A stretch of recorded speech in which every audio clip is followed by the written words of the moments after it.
One of the more interesting recent cases I filed involves a client named Marcus Williams. Marcus is a young man, 30 years old, employed by a company called Paramount Services in Birmingham, Alabama.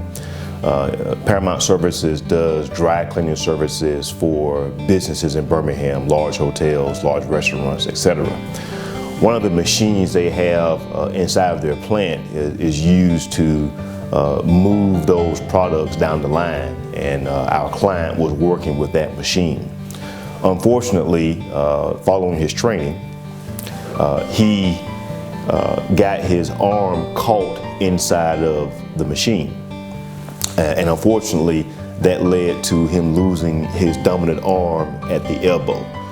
So Mr. Williams will be faced with having to work for the next 20 to 30 years without his dominant arm, which is going to be very difficult for him to, number one, obtain and then maintain employment.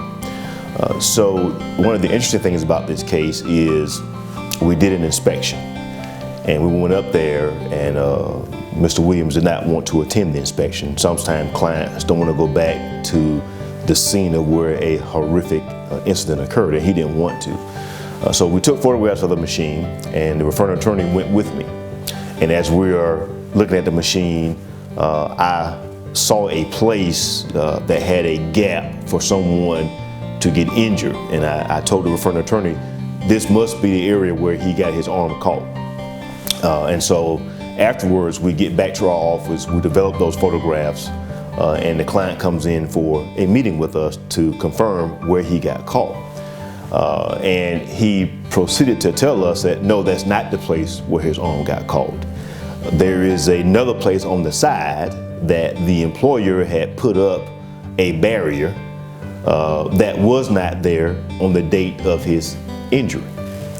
And if we determine that that barrier was not there, either that is one of the worst designs of machine I've ever seen in my life or in my career of doing this kind of work, or it was there and for some reason the employer either took it off or failed to put it there in the first place, which means the entire hazard of that machine was exposed to everyday workers. And I'd be surprised to find out this is the only time anyone has either been injured on that machine or almost been injured on that machine.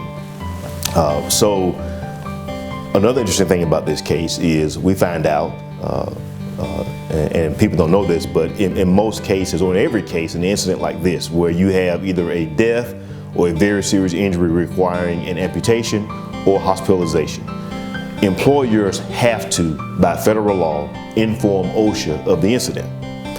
In this case, we found out that this employer did not inform OSHA about this incident, meaning OSHA never went out to do an investigation. There were never any interviews taken, and this employer won't be fined for their conduct because 6 months had elapsed, and OSHA told us that after 6 months, they can't do anything about it. So one of the things I'm trying to do as a result of this case is to find out, can that rule be changed? Because if an employer can get away with what this employer got away with, having someone get injured, having them lose their arm, and never tell OSHA, although they were required to do so, they face no repercussions whatsoever. Not one. Not a fine, not anything. To me, that incentivizes employers not to follow the law and inform OSHA when they're supposed to inform OSHA.